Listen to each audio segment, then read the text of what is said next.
How's it going, everyone? Austin Honecker here. I just wanted to come on here for a while and give them a review for All Elite Wrestling's AEW Dark Elevation from tonight, which is May 3rd, 2021. I gotta say, it was awesome from start to finish. For the matches, match 1, it was Miro versus Will All Day. That was a great match, but the ending to it, Miro went over with the game over. Match 2, it was Abaddon versus Ryo Mizunami. That was a great match, but the ending to it, Abaddon went over with the Cemetery Drive. Match 3, it was Jon Moxley versus Andrew Palace. That was a great match, but the ending to it, Jon Moxley went over with the rear naked choke. Match 4, it was 10 versus D3. That was a great match, but the ending to it, 10 went over with the full Nelson. Match 5, it was Orange Cassidy versus VSK. That was a great match, but the ending to it, Orange Cassidy went over with the beach break. Match 6, it was FTR, which are Dax Harwood and Cash Wheeler, versus the Hughes brothers, which are Terrence and Terrell Hughes. That was a great match, but the ending to it, FTR went over because Cash Wheeler pinned Terrell Hughes with the Goodnight Express from Dax Harwood and Cash Wheeler. Match 7, Match 7, it was Nyla Rose versus Maddie Renkowski. That was a great match, but the ending to it, Nyla Rose went over with the Beast Bomb. Before the match started, Justin Roberts was getting ready to do the ring introduction to Nyla Rose, but Vicky Guerrero came out and made Justin Roberts stand to the sides, and Vicky Guerrero also gave referee Frank Gastineau money, bribing him a little bit, and then Vicky Guerrero done the ring introduction for Nyla Rose, which that was cool. Match 8, it was Nick Comoroto versus Baron Black. That was a great match, but the ending to it, Nick Comoroto went over with the power bomb. Match 9, it was Red Velvet versus Reka Tahaka. That was a great match, but the ending to it, Red Velvet went over with the Chef's Kiss. Match 10, it was Match 10, it was Private Party, which are Mark Quinn and Isaiah Cassidy, versus Duke Davis and Gannon Jones. That was a great match, but the ending to it, Private Party went over because Mark Quinn pinned Gannon Jones with a springboard sunset flip. Match 11, it was Thunder Rosa versus Willow Nightingale. That was a great match, but the ending to it, Thunder Rosa went over with the Thunder Driver. Match 12, it was QT Marshall versus... Match 12, it was QT Marshall versus Dylan McQueen. That was a great match, but the ending to it, QT Marshall went over with the Crossroads. Well, after the match, as QT Marshall and Anthony Ogogo were looking on, Nick Comoroto got the steel steps and put it on the stage, and Aaron Solo threw Dylan McQueen out of the ring, and QT Marshall executed a pile driver to Dylan McQueen on the steel steps. That was cool. Match 13, it was the Gun Club, which are Austin and Colton Gunn, versus Chaos Project, which are Luther and Serpentico.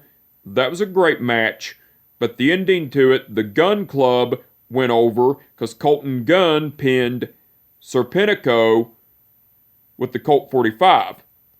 And match 14, which was the main event, it was the Hardy Family Office, which are Matt Hardy and the Blade, versus the Dark Order, which are Five and Colt Cabana. That was a great match, but the ending to it, the Hardy Family Office went over because Matt Hardy made Five pass out to the Leech. But besides the matches, Tony Schiavone and Paul White done commentary throughout the whole show. They done awesome as usual. And the referees for the event were Frank Gastineau, Mike Posey, Rick Knox, Paul Turner, Bryce Remsburg, and Aubrey Edwards.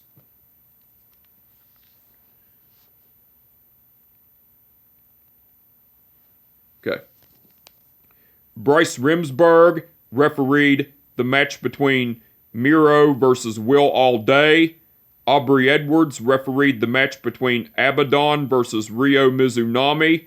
Aubrey Edwards refereed the match between Jon Moxley versus Andrew Palace. Aubrey Edwards refereed the match between 10 versus D3. Bryce Remsburg refereed the match between Orange Cassidy versus VSK. Yeah, that was Bryce Remsburg, by the way. Aubrey Edwards refereed the match between FTR versus the Hughes brothers. Frank Gastineau, that was Aubrey Edwards, by the way. Frank Gastineau refereed the match between Nyla Rose versus Maddie Renkowski. Rick Knox refereed the match between Nick Comoroto versus Baron Black. Rick Knox refereed the match between Red Velvet versus Rekka Tahaka. Mike Posey refereed the match between Private Party versus Duke Davis and Gannon Jones. Frank Gastineau refereed the match between Thunder Rosa versus Willow Nightingale. Paul Turner refereed that was Frank Gastineau, by the way. Paul Turner refereed the match between QT Marshall versus Dylan McQueen. Aubrey Edwards, that was Paul Turner, by the way. Aubrey Edwards refereed the match between the Gun Club versus Chaos Project, and Bryce Remsburg refereed the match between the Hardy Family Office versus the Dark Order. All the referees done awesome as usual. Now, before I close this review, there's a couple things I forgot to cover from AEW Dynamite last week. Well, after the match between The Factory, which are QT Marshall, Aaron Solo, and Nick Comoroto, versus the Nightmare Family, which are Dustin Rhodes, Billy Gunn, and Lee Johnson, well, Nick Comoroto attacked Dustin Rhodes with a cowbell, and Nick Comoroto, Aaron Solo, and Anthony Ogogo all left to go backstage, while QT Marshall was still in the ring, and the Gun Club, which are Austin and Colton Gunn, came out and beat the shit out of QT Marshall, while QT Marshall left the ring. And Aaron Solo and Nick Comoroto came back out, and Austin and Colton Gunn ended up in a brawl with Aaron Solo and Nick Comoroto. Well, QT Marshall was getting ready to go on the Nightmare Family bus, but Cody Rhodes came out the door and started beating the shit out of QT Marshall. QT Marshall done an eye rake to Cody Rhodes. Well, QT Marshall climbed on top of the Nightmare Family bus, and as did Cody Rhodes and referee Aubrey Edwards. Well, Cody Rhodes and QT Marshall were beating the shit out of each other, and Cody Rhodes ended up getting the best of QT Marshall and threw him down on top of the bus and executed the figure 4 leg lock. Then Cody Rhodes stood tall. And that was a cool moment. That was cool. And I also forgot to announce what happened on AEW Dynamite. It was announced on AEW Dynamite last week that on May 12th on AEW Dynamite, it's going to be Jon Moxley versus Yuji Nagata for the it's going to be another thing I forgot to announce that has been announced on AEW Dynamite, that was announced on AEW Dynamite last week. It's going to be on the May 12th edition of AEW Dynamite. It's going to be Jon Moxley versus Yuji Nagata for the IWGP United States title. And just to let you all know, the IWGP United States title is a title in New Japan Pro Wrestling. And Jon Moxley is the IWGP United States champion. So therefore, since AEW and New Japan Pro Wrestling are in a partnership together, they can exchange talent and have these kind of matches. But it's going to be cool nonetheless. But anyway, I just wanted to come on here for a while and give my review for All Elite Wrestling's AEW Dark Elevation from tonight, which is May 3rd, 2021. Like I said, it was awesome from start to finish. And with that being said, my name is Austin Honecker, and I will catch your ass down the road.